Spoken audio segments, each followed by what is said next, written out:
Good morning. Financial അക്കൗണ്ടിങ്ങിലത്തെ financial accounts of proprietary concerns എന്ന ചാപ്റ്ററിലത്തെ അടുത്ത ക്ലാസ്സിലേക്ക് നമുക്ക് കടക്കാം. കഴിഞ്ഞ ക്ലാസ്സിൽ നമ്മൾ ഇക്വേഷൻ പ്രകാരം എങ്ങനെയാണ് ഗ്രോസ് പ്രോഫിറ്റ് കാൽക്കുലേറ്റ് ചെയ്യുക. നമുക്ക് ഒരു ട്രേഡിംഗ് അക്കൗണ്ട് വരച്ചാലും നമുക്ക് എന്ത് കണ്ടുപിടിക്കാം? ഗ്രോസ് പ്രോഫിറ്റ് കണ്ടുപിടിക്കാം. പക്ഷേ ഗ്രോസ് പ്രോഫിറ്റ് കണ്ടുപിടിക്കാനായിട്ട് ട്രേഡിംഗ് അക്കൗണ്ട് വരയ്ക്കാതെ തന്നെ കണ്ടുപിടിക്കാനുള്ള ഒരു മാർഗ്ഗമാണ് ഇക്വേഷൻ മെത്തേഡ്. ആ മെത്തേഡ് പ്രകാരം എങ്ങനെയാണ് ഗ്രോസ് പ്രോഫിറ്റ് കണ്ടുപിടിക്കാൻ ഇക്വേഷൻ നമ്മൾ പഠിച്ചു. നെറ്റ് സെയിൽസിൽ നിന്ന് cost of goods sold less ചെയ്താൽ നമുക്ക് ഗ്രോസ് പ്രോഫിറ്റ് കിട്ടും. അതിൽ നെറ്റ് സെയിൽസ് കണ്ടുപിടിക്കാനുള്ള ഇക്വേഷനും പഠിച്ചു നമ്മൾ. അതുപോലെ കോസ്റ്റ് ഓഫ് ഗുഡ്സ് സോൾഡ് കണ്ടുപിടിക്കാനുള്ള ഇക്വേഷനും പഠിച്ചു. അതിൻ്റെ പ്രോബ്ലംസ് ആയിരുന്നു നമ്മൾ കഴിഞ്ഞ ക്ലാസ്സിൽ ഡിസ്കസ് ചെയ്തുകൊണ്ടിരുന്നത്. ഇനി അതിൻ്റെ കണ്ടിന്യൂവേഷൻ ക്ലാസ്സിലേക്ക് നമുക്ക് കടക്കാം. ഇതാണ് ഇന്നത്തെ ആദ്യത്തെ ക്വസ്റ്റ്യനിൽ വന്നിരിക്കുന്നത്. ഞാൻ ക്വസ്റ്റ്യൻ വായിക്കാം. Ascertain gross profit. Opening stock തന്നിരിക്കുന്നു, പെർച്ചേസസ് തന്നിരിക്കുന്നു, direct expenses, sales, closing stock. വേറെ പ്രത്യേകിച്ച് ഒരു അഡ്ജസ്റ്റ്മെൻറ്റുകളും ഇല്ലാത്ത സാധാരണ രീതിയിലുള്ള ഒരു പ്രോബ്ലമാണ്. നിങ്ങൾക്ക് കഴിഞ്ഞ ദിവസം ചെയ്തൊന്ന് റിവൈസ് ചെയ്യാൻ വേണ്ടിയിട്ടിട്ട് ഒരു ക്വസ്റ്റ്യൻ ആണ്. അപ്പോൾ നമ്മൾ ഗ്രോസ് പ്രോഫിറ്റ് കണ്ടുപിടിക്കാനാണ് പറഞ്ഞിരിക്കുന്നത്. അപ്പോൾ ക്വസ്റ്റ്യൻ എഴുതിയെടുക്കുക, എന്നിട്ട് നമുക്ക് ആൻസർ ചെയ്യാനായിട്ട് തുടങ്ങാം. ആദ്യം ഞാൻ കഴിഞ്ഞ ദിവസം പറഞ്ഞോളം ഇക്വേഷൻ എഴുതിയിട്ട് തന്നെ പ്രോബ്ലം ചെയ്യുക. Gross profit is equal to net sales minus cost of goods sold. അതിൽ നെറ്റ് സെയിൽസ് നമ്മൾ പ്രത്യേകം കണ്ടുപിടിക്കേണ്ട ആവശ്യം ഇല്ല. കാരണം എന്താണ്? സെയിൽസ് മാത്രമേ തന്നിട്ടുള്ളൂ. സെയിൽസ് റിട്ടേൺ കുറിച്ചിട്ടോ പെർച്ചേസ് റിട്ടേൺ കുറിച്ചിട്ടോ ഒന്നും പറഞ്ഞിട്ടില്ല. അപ്പോൾ ക്വസ്റ്റ്യനിൽ തന്നിരിക്കുന്ന സെയിൽസ് തന്നെയാണ് നെറ്റ് സെയിൽസ്, ക്വസ്റ്റ്യനിൽ തന്നിരിക്കുന്ന പെർച്ചേസ് തന്നെയാണ് നെറ്റ് പെർച്ചേസ് ആയിട്ട് വരിക. അപ്പോൾ നമുക്ക് നേരെ കോസ്റ്റ് ഓഫ് ഗുഡ്സ് സോൾഡ് കണ്ടുപിടിക്കാം. Cost of goods sold is equal to equation എന്താ പഠിച്ചിരിക്കുന്നത്? Opening stock plus net purchases plus direct expenses minus closing stock. അതിൽ ഞാൻ നേരത്തെ പറഞ്ഞോണം പെർച്ചേസ് റിട്ടേൺ തന്നിട്ടില്ല. അപ്പോൾ അതുകൊണ്ട് എന്ത് വേണ്ട? നെറ്റ് പെർച്ചേസ് കണ്ടുപിടിക്കേണ്ട, നമുക്ക് ക്വസ്റ്റ്യൻ തന്നിരിക്കുന്നത് ഉപയോഗിക്കാം. അപ്പോൾ CGS is equal to opening stock എത്രയാണ്? 1 lakh plus purchases 2 lakh plus direct എക്സ്പെൻസസും ഡയറക്റ്റ് ആയിട്ട് തന്നിട്ടുണ്ട് 50,000 തന്നിട്ടുണ്ട്. 50,000 മൈനസ് ക്ലോസിംഗ് സ്റ്റോക്ക് 60,000 ആയിട്ട് കിട്ടിയിട്ടുണ്ട്. അപ്പോൾ നമുക്ക് CGS എത്ര കിട്ടി? 2,90,000 ആണ് കോസ്റ്റ് ഓഫ് ഗുഡ്സ് സോൾഡ് ആയിട്ട് കിട്ടിയത്. അപ്പോൾ നമുക്ക് ഇനി ഗ്രോസ് പ്രോഫിറ്റ് കണ്ടുപിടിക്കാനുള്ള ഐറ്റം കിട്ടി. ഇനി നമുക്ക് ഇക്വേഷനിൽ കൊടുക്കാം. Gross profit is equal to net sales എത്രയാണ്? ക്വസ്റ്റ്യനിലത്തെ സെയിൽസ് പറഞ്ഞിരിക്കുന്നത് 4 lakh ആണ്.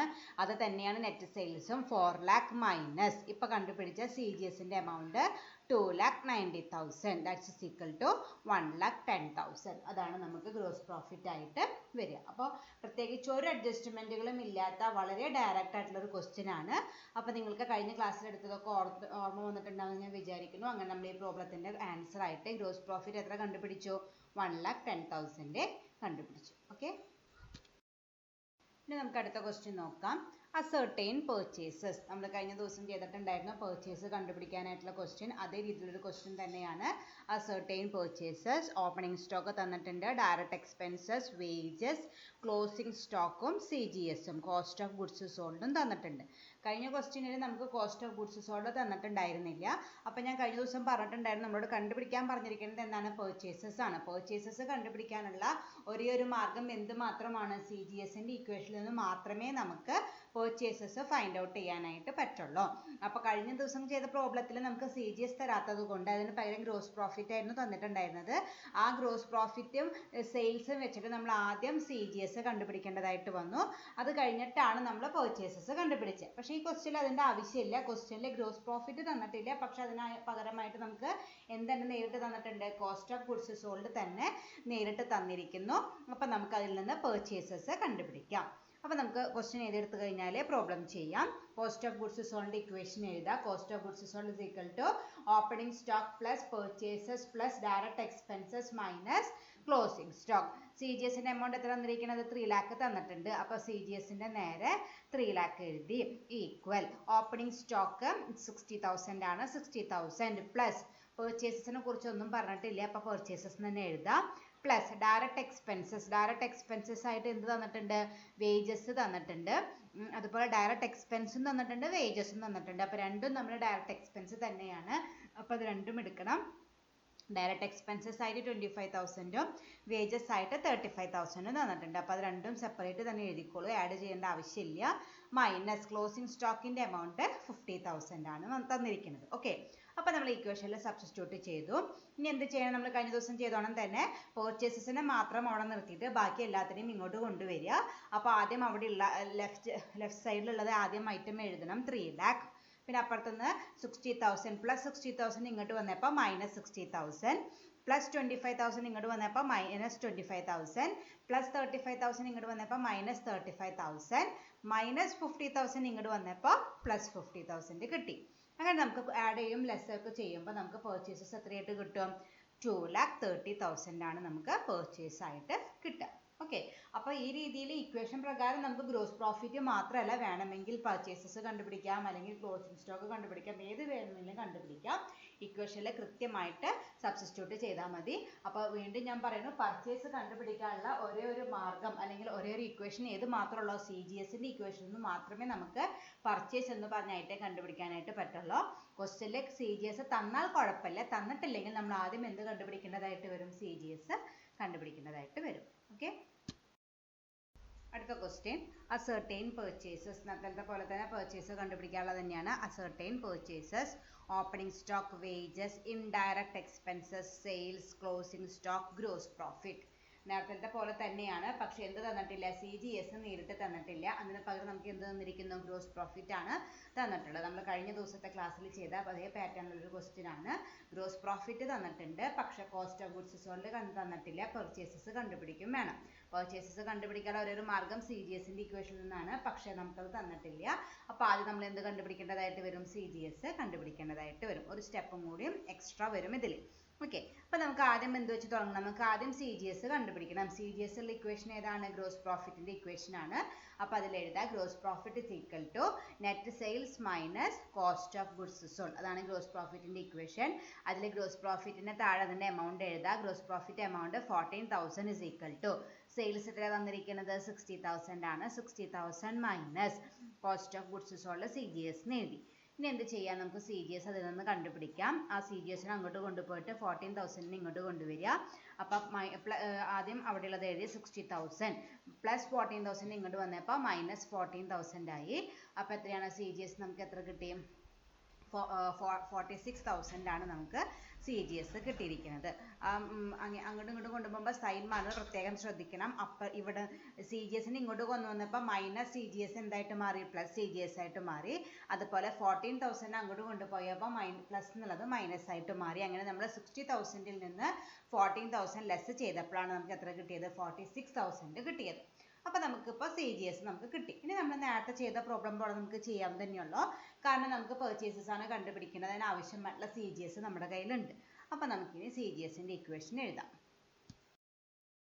CGSന്റെ ഇക്വേഷൻ എഴുതാം. Opening stock plus net purchases plus direct expenses minus closing stock. അതിലെ CGS നമ്മളിപ്പോൾ കണ്ടുപിടിച്ചു. 46,000 is equal to opening stock എത്രയാണ് ഇരിക്കുന്നത്? 10,000 ആണ്. അതെടുത്ത് എഴുതി. പ്ലസ് പർച്ചേസസ് നമുക്ക് അറിയില്ല, അപ്പോൾ പർച്ചേസിന് തന്നെ എഴുതാം. പ്ലസ് ഇനി ആവശ്യമുള്ളത് എന്താണ്? ഡയറക്റ്റ് എക്സ്പെൻസസ് ആണ്. ക്വസ്റ്റ്യനിൽ നോക്കുക, ഡയറക്റ്റ് എക്സ്പെൻസസിന്റെ എമൗണ്ട്, അതായത് വേജസ് തന്നിട്ടുണ്ട്, അതുപോലെ ഇൻഡയറക്റ്റ് എക്സ്പെൻസും തന്നിട്ടുണ്ട്. അപ്പോൾ അതിൽ എന്ത് മാത്രമേ എഴുതിയാൽ മതി? വേജസ് മാത്രമേ എഴുതിയാൽ മതി. അത് മാത്രമേ നമുക്ക് എന്തായിട്ട് വരുള്ളൂ? ഡയറക്റ്റ് എക്സ്പെൻസ് ആയിട്ട് വരുള്ളൂ. ഇൻഡയറക്റ്റ് എക്സ്പെൻസസ് നമ്മൾ ഗ്രോസ് പ്രോഫിറ്റ് കണ്ടുപിടിക്കുമ്പോൾ കൺസിഡർ ചെയ്യാൻ പാടില്ല എന്ന് നമ്മൾ പഠിച്ചിട്ടുണ്ട്. അപ്പോൾ ഇതിൽ വേജസിന്റെ എമൗണ്ട് മാത്രം എഴുതാം. ഇൻഡയറക്റ്റ് എക്സ്പെൻസസിന്റെ എമൗണ്ട് വെറുതെ ആവശ്യമില്ലാണ്ട് തന്നിരിക്കുന്നതാണ്. അപ്പോൾ ഇവിടെ വേജസിന്റെ എമൗണ്ട് എത്രയാണ്? 8,000 ആണ്. അതാണ് ഡയറക്റ്റ് എക്സ്പെൻസസിന് നേരെ എഴുതേണ്ടത്. Purchases plus 8,000 minus closing stock എത്രയാണ്? 12,000 ആണ്. അത് എഴുതി. അപ്പോൾ നമുക്ക് ഇക്വേഷനിൽ ഇനി സബ്സ്റ്റിറ്റ്യൂട്ട് ചെയ്യണം. പർച്ചേസിന് അവിടെ നിർത്തിയിട്ട് ബാക്കിയുള്ളതിനൊക്കെ ഇങ്ങോട്ട് കൊണ്ടുവരണം. ആദ്യം അവിടെയുള്ള 46,000 എഴുതുക. പ്ലസ് 10,000 ഇങ്ങോട്ട് വന്നപ്പോൾ മൈനസ് 10,000 ആയി. പ്ലസ് 8,000 ഇങ്ങോട്ട് വന്നപ്പോൾ മൈനസ് 8,000 ആയി. മൈനസ് 12,000 ഇങ്ങോട്ട് വന്നപ്പോൾ പ്ലസ് 12,000 ആയി. അപ്പോൾ നമുക്ക് പർച്ചേസസ് എത്ര കിട്ടും? അത് ആഡ് ചെയ്യും ലെസ് ചെയ്യൊക്കെ ചെയ്യുമ്പോൾ നമുക്ക് പർച്ചേസസ് 40,000 കിട്ടും. ഓക്കെ, അപ്പോൾ ഈ രീതിയിലാണ് നമുക്ക് ഗ്രോസ് പ്രോഫിറ്റിന്റെ ഇക്വേഷൻ വെച്ചിട്ട് പർച്ചേസസ് കണ്ടുപിടിക്കാനായിട്ട് പറ്റുക. ഓക്കെ, അപ്പോൾ ഇതോടുകൂടി നമ്മൾക്ക് ഇക്വേഷൻ പ്രകാരമുള്ള ഗ്രോസ് പ്രോഫിറ്റ് കാൽക്കുലേഷനും അതുപോലെ പർച്ചേസസ് കണ്ടുപിടിക്കലൊക്കെ ഇതോടുകൂടി അവസാനിച്ചു. കുറച്ചധികം പ്രോബ്ലംസ് ചെയ്തിട്ടുണ്ട്. ഞാൻ കഴിഞ്ഞ ദിവസം പറഞ്ഞിട്ടുണ്ടായിരുന്നു, ക്വസ്റ്റ്യനിൽ കൃത്യമായിട്ട് ട്രേഡിംഗ് അക്കൗണ്ട് വരച്ചിട്ട് ഗ്രോസ് പ്രോഫിറ്റ് കണ്ടുപിടിക്കാൻ പറഞ്ഞാൽ ആ രീതിയിൽ തന്നെ നമ്മൾ ഇനി പഠിക്കാൻ പോകുന്ന പാറ്റേണിലെ അക്കൗണ്ട് വരച്ചിട്ട് തന്നെ ഗ്രോസ് പ്രോഫിറ്റ് കണ്ടുപിടിക്കണം. അതേസമയം ക്വസ്റ്റ്യനിൽ പ്രത്യേകിച്ചൊന്നും പറഞ്ഞിട്ടില്ല. അസേർട്ടൈൻ, ഇപ്പോൾ നമ്മൾ ഈ ക്വസ്റ്റ്യൻ പറഞ്ഞ പോലെ തന്നെ അസേർട്ടൈൻ ഗ്രോസ് പ്രോഫിറ്റ് എന്ന് മാത്രമേ പറഞ്ഞിട്ടുള്ളൂ. എന്ന് വെച്ചാൽ നിങ്ങൾക്ക് ഈ രീതിയിൽ ഇക്വേഷൻ പ്രകാരം കണ്ടുപിടിച്ചാലും കുഴപ്പമില്ല. പക്ഷെ ട്രേഡിംഗ് അക്കൗണ്ട് വരയ്ക്കണം എന്ന് പറഞ്ഞത് നിർബന്ധമായിട്ട് നമ്മൾ വരച്ചിരിക്കണം. ഓക്കെ, അപ്പോൾ ഇനി നമുക്ക് ട്രേഡിംഗ് അക്കൗണ്ട് വരച്ചിട്ട് എങ്ങനെയാണ് ഗ്രോസ് പ്രോഫിറ്റ് കണ്ടുപിടിക്കാൻ നമുക്ക് നോക്കാം. അപ്പോൾ നമുക്ക് ഇനി ട്രേഡിംഗ് അക്കൗണ്ട് പ്രിപ്പറേഷൻ നോക്കാം. Preparation of trading account. A trading account is prepared by debiting the account with the cost of purchases and the expenses directly connected with such purchases, that is direct expenses, and crediting the accounts with sales. അതായത് ഒരു trading account എങ്ങനെ prepare ചെയ്യാന്ന് വെച്ചാൽ by debiting the accounts, ആ അക്കൗണ്ട്സിലെ debit സൈഡിൽ ഏതൊക്കെ വേണം, accounts with the cost of purchase, ആ ഒരു കമ്പനിയിലെ പർച്ചേസ് ചെയ്യാനായിട്ട് കമോഡിറ്റീസ് പർച്ചേസ് ചെയ്യാനായിട്ട് വന്ന കോസ്റ്റും and the expenses directly connected with such purchases, അങ്ങനെ ഒരു പർച്ചേസ് നടത്താനായിട്ട് നമുക്ക് ഡയറക്റ്റ് ആയിട്ട് വന്ന എല്ലാ എക്സ്പെൻസും, ഈ രണ്ട് ഐറ്റംസ് ആണ് നമ്മൾ മെയിൻ ആയിട്ടും ഡെബിറ്റ് ചെയ്യേണ്ടതായിട്ട് വരിക. നമുക്ക് ഒരു കമ്പനിയിലേക്ക് ആവശ്യമായിട്ടുള്ള ഐറ്റംസ് പർച്ചേസ് ചെയ്യാനായിട്ട്, റോ മെറ്റീരിയൽസ് പർച്ചേസ് ചെയ്യാനായിട്ട് വന്ന കോസ്റ്റും അതുപോലെ ആ പർച്ചേസ് നടത്താനായിട്ട് നമുക്ക് ഡയറക്റ്റ് ആയിട്ട് വന്ന എല്ലാ കോസ്റ്റും ഡെബിറ്റ് ചെയ്യണം. And crediting the accounts with sales, sales എന്ന് പറഞ്ഞ അക്കൗണ്ട്സിൽ നമ്മൾ സെയിൽസ് ക്രെഡിറ്റ് ചെയ്തിട്ടുമാണ് നമ്മൾ എന്ത് പ്രിപ്പയർ ചെയ്യുക, ട്രേഡിംഗ് അക്കൗണ്ട് പ്രിപ്പയർ ചെയ്യാം. Opening stock is debited and closing stock is credited. അതോടുകൂടി എന്തുകൂടിയും ചെയ്യണം, ഓപ്പണിംഗ് സ്റ്റോക്ക് ഡെബിറ്റ് ചെയ്യും വേണം, ക്ലോസിംഗ് സ്റ്റോക്ക് ക്രെഡിറ്റ് ചെയ്യും വേണം. അപ്പോൾ നമ്മൾ ഡെബിറ്റ് സൈഡിലും ക്രെഡിറ്റ് സൈഡിലും ഉള്ള ഐറ്റംസ് എല്ലാം പഠിച്ചു. ഡെബിറ്റ് സൈഡിൽ ഏതൊക്കെ വരും, ഡെബിറ്റ് സൈഡിൽ ആദ്യം വരേണ്ടത് കോസ്റ്റ് ഓഫ് പർച്ചേസ്, പിന്നെ അതല്ല ഓർഡർ ചെയ്ത് കഴിഞ്ഞിട്ട് പഠിക്കാം. ഡെബിറ്റ് സൈഡിൽ നിർബന്ധമായിട്ടും എന്തൊക്കെ ഉണ്ടാവണം, കോസ്റ്റ് ഓഫ് പർച്ചേസ് ഉണ്ടാവണം. ആ പർച്ചേസ് നടത്താനായിട്ട് നമുക്ക് വന്ന എല്ലാ ഡയറക്റ്റ് എക്സ്പെൻസസും അതിലുണ്ടാവണം. അതോടൊപ്പം എന്തും കൂടി ഉണ്ടാവണം, ഓപ്പണിംഗ് സ്റ്റോക്കും ഉണ്ടാവണം ഡെബിറ്റ് സൈഡിൽ. ദെൻ ക്രെഡിറ്റ് സൈഡിൽ സെയിൽസ് ഉണ്ടാവണം, അതേപോലെ ക്ലോസിംഗ് സ്റ്റോക്കും ഉണ്ടാവണം. ഈ രീതിയിൽ ഡെബിറ്റും ക്രെഡിറ്റും നടത്തിയിട്ടാണ് നമ്മൾ ഏത് അക്കൗണ്ട് പ്രിപ്പയർ ചെയ്യുന്നത്, ട്രേഡിംഗ് അക്കൗണ്ട് പ്രിപ്പയർ ചെയ്യുന്നത്. The difference between the debit and credit side total gives gross profit or gross loss. എന്നിട്ട് ഈ ഐറ്റംസ് ഒക്കെ വെച്ചിട്ട് ഡെബിറ്റ് സൈഡും ക്രെഡിറ്റ് സൈഡും ഒക്കെ എഴുതിയിട്ട് അതിന്റെ ഡിഫറൻസ് കണ്ടുപിടിക്കുക. That may be gross profit or gross loss. അങ്ങനെ തന്നെ ഈ ഡെബിറ്റ് സൈഡിനെയും ക്രെഡിറ്റ് സൈഡിനെയും ടോട്ടലുകൾ കണ്ടുപിടിച്ചിട്ട് അതിന്റെ ബാലൻസിങ് ഫിഗർ ഡിഫറൻസ് കണ്ടുപിടിച്ചിട്ട് കിട്ടുന്ന ആ എമൗണ്ടിനെ വിളിക്കുന്ന പേരാണ് ഒന്നില്ലെങ്കിൽ ഗ്രോസ് പ്രോഫിറ്റ് ആവും, അല്ലെങ്കിൽ ഗ്രോസ് ലോസ് ആവും.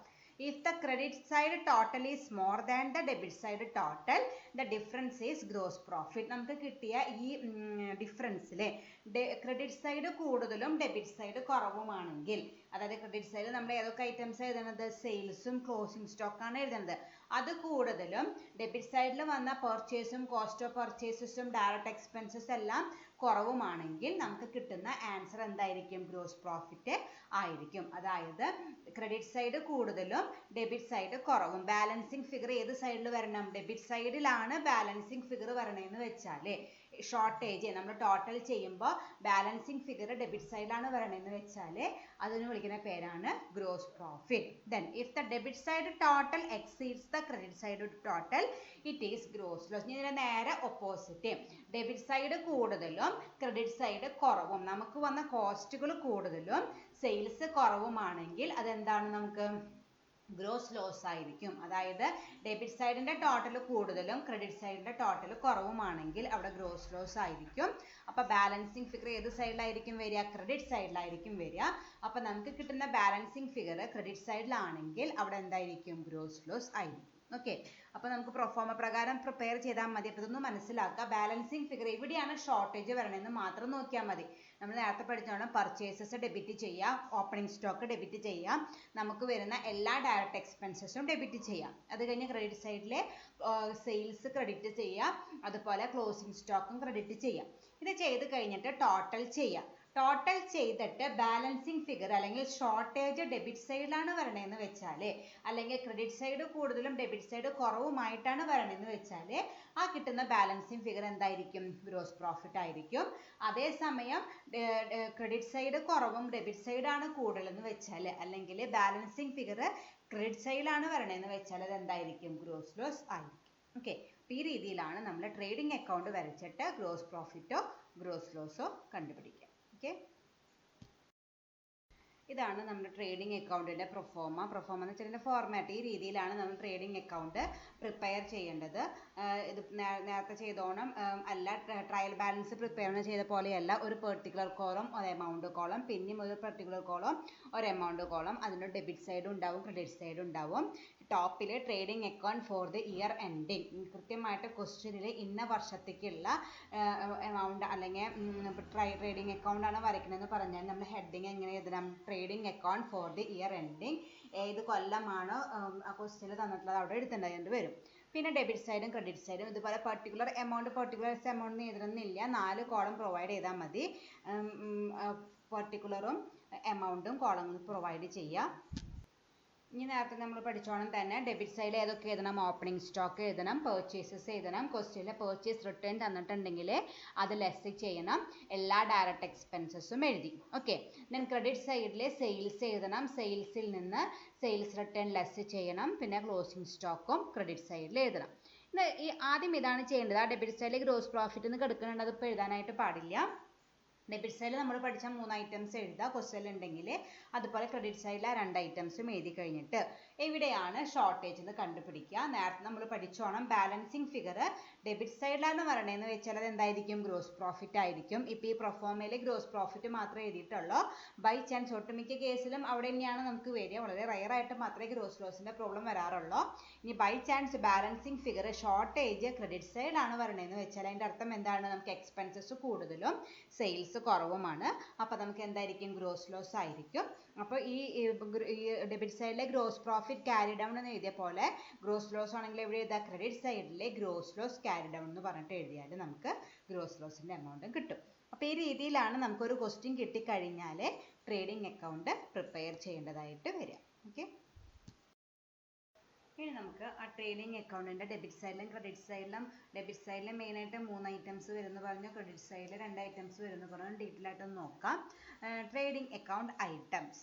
ഒന്നാമത്തെ ഐറ്റം ഓപ്പണിംഗ് സ്റ്റോക്ക് ആണ്. ഞാൻ എൻ്റെ എക്സ്പ്ലനേഷൻ എഴുതിയിട്ടില്ല, നമുക്ക് എല്ലാവർക്കും അറിയുന്നതാണ്.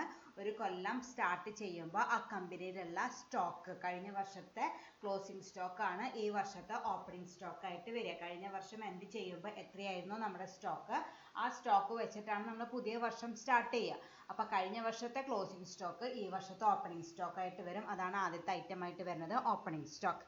Second one purchases and purchase return. അത് നമ്മൾ ഡീറ്റെയിൽ ആയിട്ട് പറയേണ്ട ആവശ്യമില്ല, നമുക്ക് അറിയാവുന്നതാണ്. ആ ഫിനാൻഷ്യൽ ഇയറിൽ അല്ലെങ്കിൽ ആ അക്കൗണ്ടിങ് പീരീഡിൽ ആ കമ്പനിയിൽ എത്ര ക്വാണ്ടിറ്റി ഓഫ് മെറ്റീരിയൽസ്, എത്ര രൂപ വരെയുള്ള മെറ്റീരിയൽസ് വാങ്ങി, അതിന് കൃത്യമായിട്ട് നമ്മളിൽ കണക്കുണ്ടാവും. അത് കൃത്യമായിട്ട് എഴുതണം. അതിൽ നിന്ന് പർച്ചേസ് റിട്ടേൺസ് എന്തെങ്കിലും ഉണ്ടെങ്കിൽ അത് ലെസ് ചെയ്യും വേണം. പർച്ചേസ് റിട്ടേൺ എന്നാൽ നമ്മൾ നേരത്തെ പഠിച്ചിട്ടുണ്ട്. നമ്മൾ മേടിച്ചു കഴിഞ്ഞപ്പോൾ അതിൽ നമുക്ക് ഒന്നല്ലെങ്കിൽ ഫുൾ ആവശ്യം വന്നില്ല, അല്ലെങ്കിൽ എന്തെങ്കിലും ഡാമേജ് ആയിട്ടോ ഏതെങ്കിലും ഒരു റീസൺ കൊണ്ട് നമ്മളത് തിരിച്ചു കൊടുക്കും. അതാണ് പർച്ചേസ് റിട്ടേൺ എന്ന് പറയുന്നത്. അതാണ് രണ്ടാമത്തെ ഐറ്റം ആയിട്ട് വരുന്നത്. നമ്മൾ ആ അക്കൗണ്ടിങ് പീരീഡിൽ എത്ര ക്വാണ്ടിറ്റി അല്ലെങ്കിൽ എത്ര രൂപ വിലയുള്ള ക്വാണ്ടിറ്റി പർച്ചേസ് ചെയ്തു അതും നമ്മൾ കൺസിഡർ ചെയ്യും. അതിൽ നിന്ന് പർച്ചേസ് റിട്ടേൺ ഏതെങ്കിലും ഒരു ക്വാണ്ടിറ്റി വാങ്ങിയിട്ട് തിരിച്ചു കൊടുത്തിട്ടുണ്ടെങ്കിൽ അത് ലെസ് ചെയ്യും വേണം. അതാണ് രണ്ടാമത്തെ item. And the third one is direct expenses on the purchase of goods. അത് നമുക്ക് ഡീറ്റെയിൽ ആയിട്ട് പഠിക്കാനുണ്ട്. എന്തൊക്കെ ഡയറക്റ്റ് എക്സ്പെൻസസ് ആണ് നമുക്ക് ഒരു പർച്ചേസ് നടത്താനായിട്ട് നമ്മുടെ കമ്പനിക്ക് ആവശ്യമായിട്ടുള്ള റോ മെറ്റീരിയൽ ആയിക്കോട്ടെ അല്ലെങ്കിൽ ഫിനിഷ്ഡ് ഗുഡ്സ് ആയിക്കോട്ടെ ഏതെങ്കിലും ആയിക്കോട്ടെ അത് പർച്ചേസ് ചെയ്യാനായിട്ട് നമുക്ക് വന്നിരിക്കുന്ന കോസ്റ്റ്, അതായത് ഡയറക്റ്റ് എക്സ്പെൻസസ് ഏതൊക്കെയാണെന്നാണ് വരാൻ നോക്കാം. These are the amount spend directly on the purchase of goods like freight, carriage inwards, import duty, octroi, clearing charges, dock dues, customs duty, etc. നമുക്ക് ഒരു ക്വാണ്ടിറ്റി പർച്ചേസ് ചെയ്യാനായിട്ട്, നമുക്ക് ആവശ്യമായിട്ടുള്ള ക്വാണ്ടിറ്റി അല്ലെങ്കിൽ stock purchase ചെയ്യാനായിട്ട് നമുക്ക് വന്നിട്ട് ഡയറക്റ്റ് ആയിട്ട് വന്നിട്ടുള്ള എക്സ്പെൻസസ് ആണ് ഇതിൻ്റെ അണ്ടറിൽ നമ്മൾ എഴുതേണ്ടത്. കുറച്ച് എക്സാമ്പിൾസ് എഴുതിയിട്ടുണ്ട്. Freight, carriage inwards, import duty, octroi clearing charges, dock dues, custom duty, etc. Carriage inwards denotes the amount spent on bringing the purchased goods and it should be debited in the trading account. Carriage inward ഞാൻ already മുമ്പ് പറഞ്ഞിട്ടുണ്ടായിരുന്നു.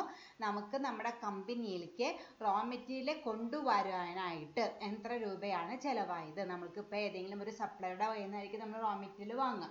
ആളുടെ ഗോഡൗണിൽ പോയിട്ട് അവിടെ നിന്ന് raw material കൊണ്ടുവന്നിട്ട് നമ്മുടെ ഗോഡൗണിലേക്ക് ഇറക്കുമ്പോൾ നമുക്ക് വന്നിരിക്കുന്ന ചാർജസ്, അത് നമ്മുടെ കാരേജ് ഇൻവേർഡ് എന്ന പേരിലാണ് അറിയപ്പെടുക. അത് നമ്മുടെ ട്രേഡിംഗ് അക്കൗണ്ട് വരയ്ക്കുമ്പോൾ ഡെബിറ്റ് ചെയ്യേണ്ട ഒരു ഡയറക്റ്റ് എക്സ്പെൻസ് ആണ്. കാരണം അത് ആ റോ മെറ്റീരിയൽ പർച്ചേസ് ചെയ്യാനായിട്ട് വന്നൊരു കോസ്റ്റ് ആണ്. നമ്മൾ പർച്ചേസ് ചെയ്തിട്ട് അത് സപ്ലൈയുടെ അടുത്ത് ചെയ്തിട്ട് കാര്യമില്ല, നമ്മുടെ ഗോഡൗണിലേക്ക് എത്തിക്കണം. അപ്പോൾ അതിന് വന്ന കോസ്റ്റ് ആണ് കാരേജ് ഇൻവേർഡ്. അത് നമ്മുടെ പർച്ചേസിന് ഡയറക്റ്റ് ആയിട്ട് വന്നിരുന്ന കോസ്റ്റ് ആയതുകൊണ്ട് അത് നമ്മൾ എന്ത് ചെയ്യണം, ട്രേഡിംഗ് അക്കൗണ്ടിൽ ഡെബിറ്റ് ചെയ്യണം. Carriage inwards denotes the amount spent on bringing the purchased goods and it should be debited in the trading account.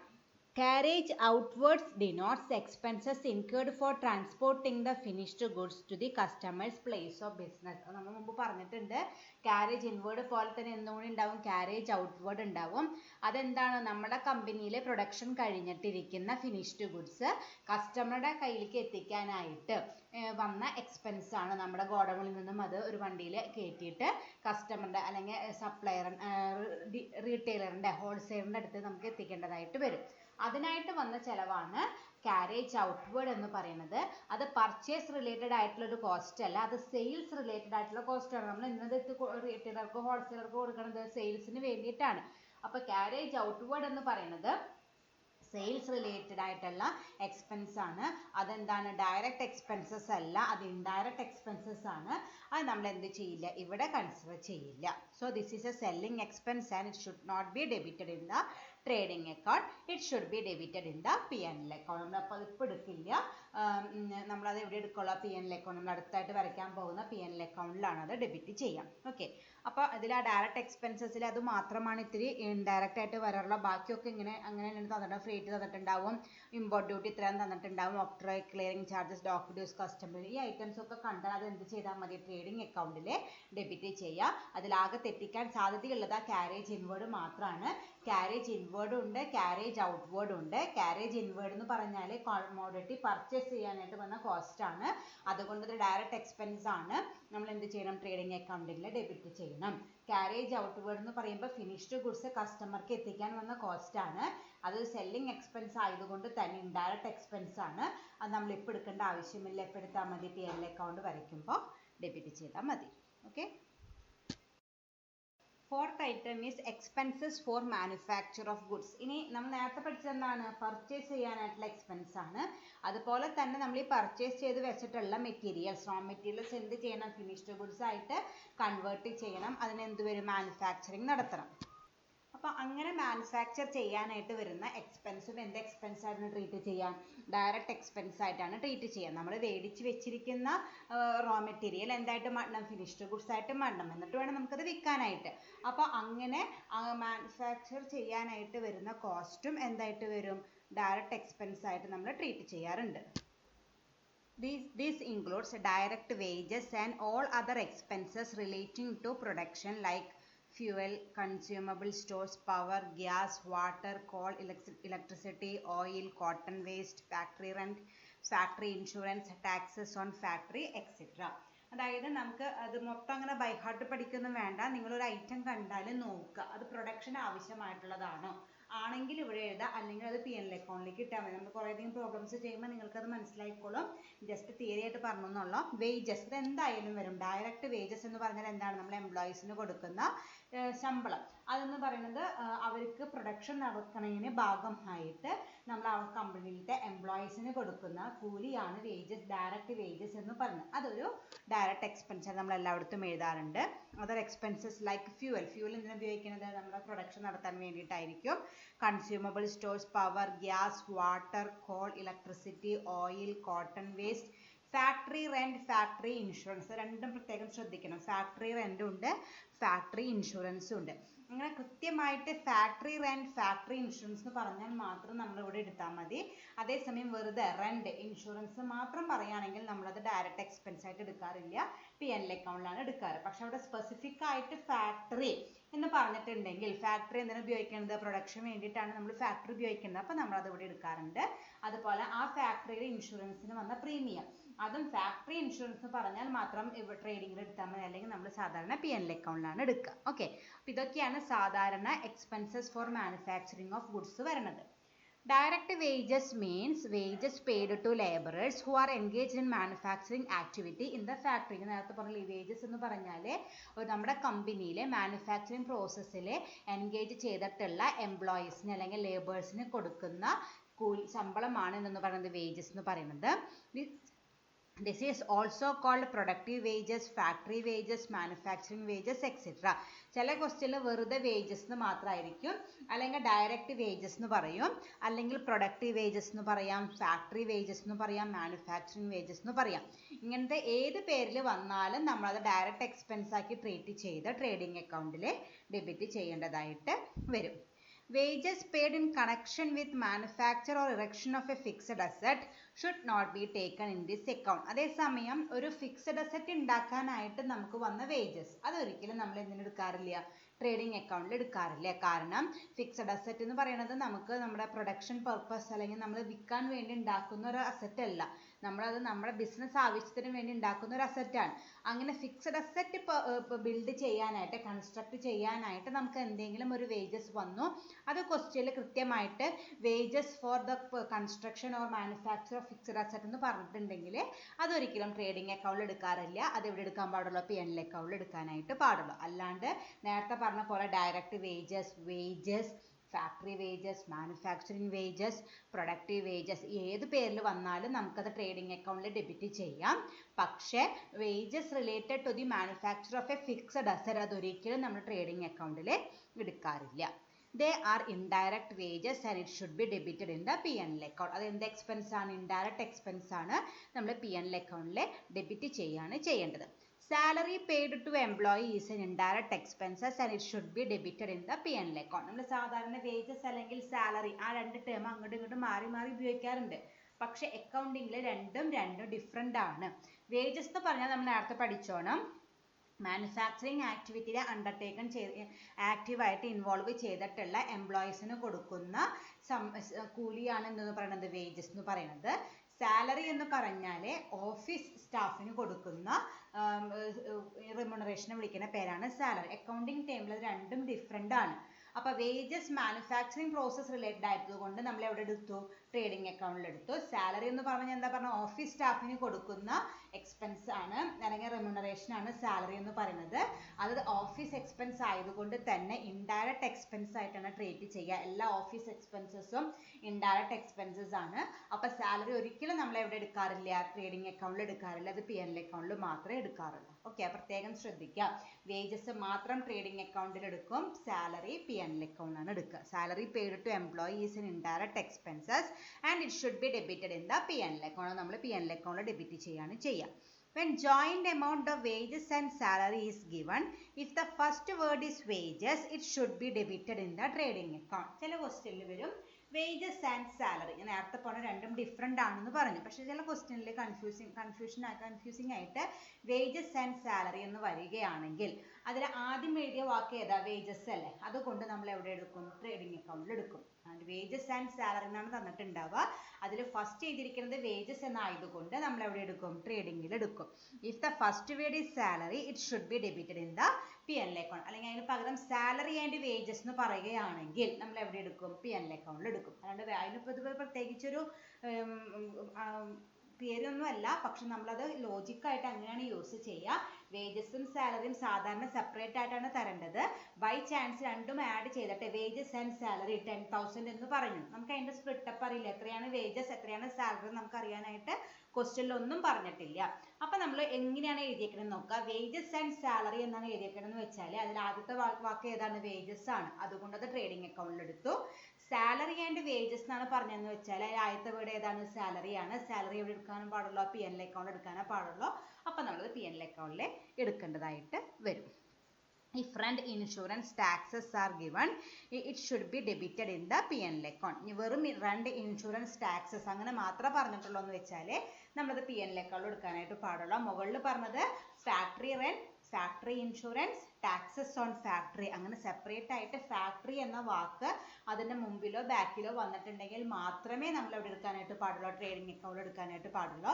വെറുതെ റെന്റ്, ഇൻഷുറൻസ്, ടാക്സ് എന്ന് പറയുകയാണെങ്കിൽ നമ്മൾ ഇവിടെ എടുക്കണ്ട. നമ്മൾ ഇനി അടുത്തായിട്ട് പഠിക്കാൻ പോകുന്ന P&L അക്കൗണ്ടിൽ എടുത്താൽ മതി. ഓക്കെ, പിന്നെ ഇത്രയധികം പഠിക്കാനുണ്ട്. മാനുഫാക്ചറിങ് പ്രോസസ്സ് റിലേറ്റഡ് ആയിട്ട് നമ്മുടെ കമ്പനിയിൽ വാങ്ങി വെച്ചിരിക്കുന്ന റോ മെറ്റീരിയലിനെ ഫിനിഷ്ഡ് ഗുഡ്സ് ആക്കി മാറ്റാനായിട്ട് നമുക്ക് വരുന്ന എല്ലാ ചെലവുകളെയും വിളിക്കുന്ന പേരാണ് ഡയറക്റ്റ് എക്സ്പെൻസസ് എന്ന് പറയുന്നത്. അതിൽ വേജസ് ആണ് മെയിൻ ആയിട്ടും വരുന്നൊരു ഐറ്റം. ബാക്കിയുള്ള കുറേ ഐറ്റംസ് ജസ്റ്റ് ഒന്ന് നോട്ട് ചെയ്ത് വെക്കുക. ദെൻ വേജസും സാലറിയും അത് പ്രത്യേകം ശ്രദ്ധിക്കണം. വേജസ് ട്രേഡിംഗ് അക്കൗണ്ടിലും സാലറി P&L അക്കൗണ്ടിലുമാണ്. അതുപോലെ റെന്റ്, ടാക്സസ്, ഇൻഷുറൻസിന്റെ മുമ്പിലോ ബാക്കിലോ ഫാക്ടറി എന്ന വാക്കുണ്ടെങ്കിൽ മാത്രമേ ഇവിടെ എടുക്കേണ്ട ആവശ്യമുള്ളൂ. അല്ലെങ്കിൽ P&L അക്കൗണ്ടിൽ എടുത്താൽ മതി. Okay, then next item sales and sales return. നമ്മൾ പ്രത്യേകിച്ച് എഴുതേണ്ട ആവശ്യമില്ല. സെയിൽസ് എന്ന് പറഞ്ഞാൽ നമ്മുടെ കമ്പനിയിൽ വന്നിട്ടുള്ള വിൽപ്പന എത്രയാണ്. അതുപോലെ സെയിൽസ് റിട്ടേൺ എന്ന് പറഞ്ഞാൽ എന്താണ്? നമ്മൾ ഓൾറെഡി സെയിൽസ് നടത്തിയതാണ്, പക്ഷേ ഏതെങ്കിലും ഒരു കസ്റ്റമർ അതിൽ ഡിസാറ്റിസ്ഫൈഡ് ആയിട്ട് തിരിച്ചു കൊണ്ടുവന്നിട്ടുണ്ടെങ്കിൽ അത് സെയിൽസിൽ നിന്ന് ലെസ് ചെയ്യണം. അതാണ് സെയിൽസും സെയിൽസ് റിട്ടേണും. And the sixth one is closing stock. Closing stock എന്ന് പറഞ്ഞാൽ എന്താണ്? എല്ലാ പ്രോസസ്സും കഴിഞ്ഞിട്ട് ബാക്കി വന്ന ആ അക്കൗണ്ടിങ് പീരീഡിന്റെ ഏറ്റവും അവസാനം നമ്മുടെ കയ്യിൽ ബാക്കിയിരിക്കുന്ന സ്റ്റോക്കാണ് ക്ലോസിംഗ് സ്റ്റോക്ക്. ഓക്കെ, അപ്പോൾ ഇങ്ങനെ 6 ഐറ്റംസ് ആണ് മെയിൻ ആയിട്ടും ട്രേഡിംഗ് അക്കൗണ്ടിൽ വരിക. അതിൽ ആദ്യം പഠിച്ച 4 items opening stock, purchase and purchase return, expenses related to purchase of goods, expenses related to manufacturing of goods. അത് ഈ 4 ഐറ്റംസ് ഏത് സൈഡിലാണ് വരിക? ട്രേഡിംഗ് അക്കൗണ്ടിന്റെ ഡെബിറ്റ് സൈഡിൽ വരും. ഇപ്പൊ പഠിച്ച 2 ഐറ്റംസ് സെയിൽസും സെയിൽസ് റിട്ടേണും അതുപോലെ ക്ലോസിംഗ് സ്റ്റോക്കും, ഈ 2 ഐറ്റംസ് എവിടെ വരിക? ട്രേഡിംഗ് അക്കൗണ്ടിന്റെ ക്രെഡിറ്റ് സൈഡിലുമാണ് വരിക. അപ്പോൾ ഈ ക്വസ്റ്റ്യനിൽ ഈ ഐറ്റംസ് ഒക്കെ തന്നിട്ടുണ്ടാവും. അത് ഏത് സൈഡാന്ന് നോക്കുക, കൃത്യമായിട്ട് പോസ്റ്റ് ചെയ്താൽ നമുക്ക് ട്രേഡിംഗ് അക്കൗണ്ട് പ്രിപ്പയർ ചെയ്യാനായിട്ട് പറ്റും. Okay, thank you.